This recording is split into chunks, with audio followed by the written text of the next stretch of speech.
Welcome back to Big Box of Flicks. I got a box of movies and I'm watching one flick every week and talking about it to you.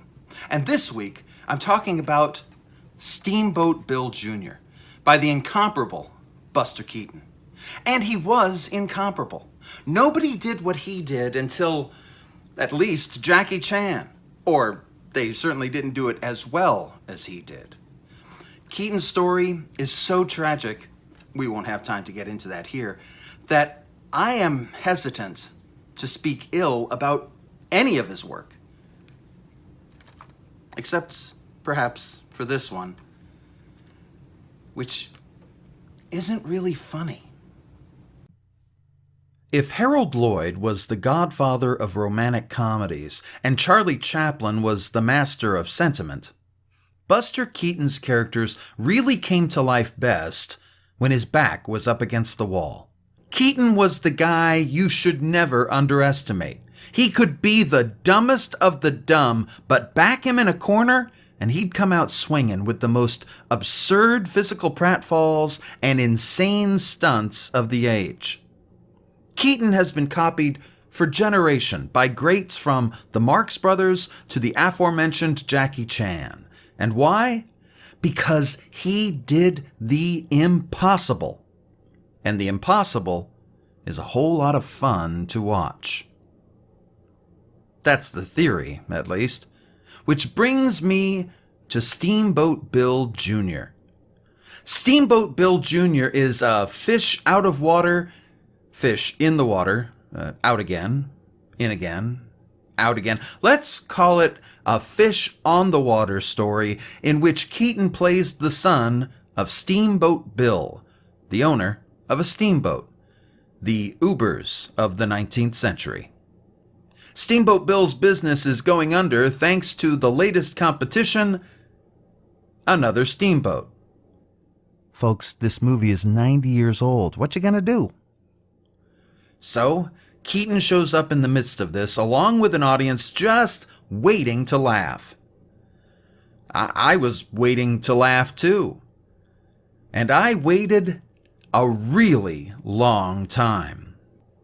Keaton is announced with a telegram, kind of like a very slow text that arrives on paper, saying he will be able to be recognized by his white carnation. But of course, everyone is wearing a white carnation, and this brings us to one of the biggest problems with silent comedies: the jokes. The jokes are just so old that they've been copied to death. You know right away that there will be way too many white carnations, and the lack of novelty kills the joke. And before you tell me, well, sure, Ken, but it was funny 90 years ago, I'd argue that doesn't make a very good selling point for watching a movie. Hey, you want to watch something that was funny 90 years ago? Probably not. And it keeps up like this. The hat shopping montage, the learning the ropes sequence, the sneaking out of bed bit. On and on they go. But these sequences have been remade more recently in other films to appeal to a more modern sensibility, which makes them more funny, and this less so. By the time we get to the big sequence that makes this movie stand out, that being the Great Big Storm, we're more than 50 minutes into a 69-minute film. And you know what never makes comedy better? Waiting around for it. Now, at this point, you may be asking yourself, why watch Steamboat Bill Jr. at all? Why watch a silent comedy if it's not as good for a modern audience as a modern comedy?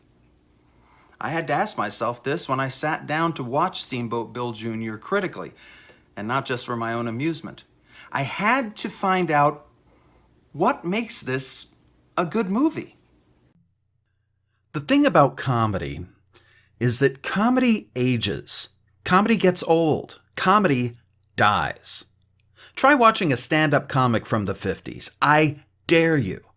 Because odds are, no matter how great they are said to have been, it's gonna suck. Read one of Aristophanes' comedies from ancient Greece, and you may want to put your head through a wall. Silent comedies must be watched with an understanding that these movies were never meant for us. Buster Keaton never said, "This gag will kill in 90 years." He was creating laughs for the time in which he lived. Does that make Steamboat Bill Jr. any worse? Does that mean we'll get nothing at all from watching it?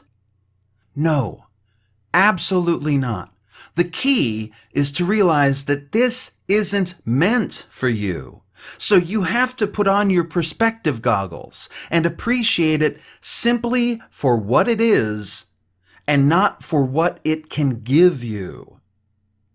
In the case of Steamboat Bill Jr., the key is to look less for the funny and more for the fun.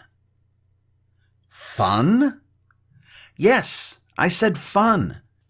Because while Steamboat Bill Jr. is certainly not a laugh riot, it is overflowing with a sense of fun. Keaton is having fun in every frame, pulling goofy little pranks and pratfalls throughout. Watch Steamboat Bill Jr. for what it can tell you about the times in which it was made. The whole courting sequence in which Keaton discovers that the girl from college is actually his father's rival's daughter speaks volumes for what audiences wanted back then. The hope of love, the promise of romance. Keaton was no romantic lead like Harold Lloyd, so he couldn't tilt his films quite so much in the direction of romance. Instead, he uses romance as an entry point to fun. The sequence in which he attempts to break his father out of jail, despite the tissue-thin plot point that got him there, displays the old bake-a-saw-into-bread routine with all the charm of the early 20th century. The point isn't to break his father out. Keaton will have to save him later anyway. It is to have a bit of fun. Harmless fun. The stakes are low intentionally because it's not about stakes or risk or reward. It's about fun. Finally, we get the grand finale, the great storm, the sequence that usually fills highlight reels of Keaton's accomplishments. It's not funny, but I defy you to watch it without seeing the fun, the goofiness, the casual amusement that Keaton has sent down to us through the years. In 1928, audiences must have roared. Now, well, we can do better. Keaton's imitators have arguably done better.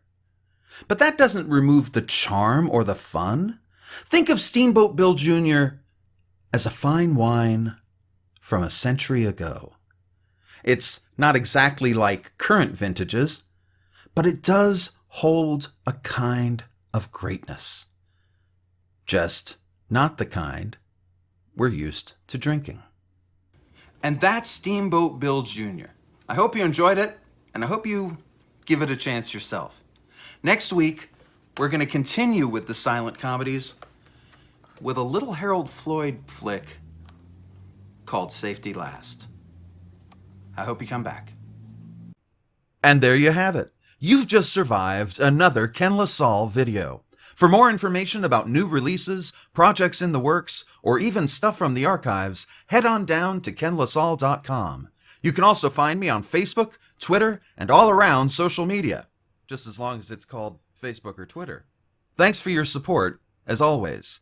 Be sure to subscribe to this channel, and I'll be back soon with more nonsense.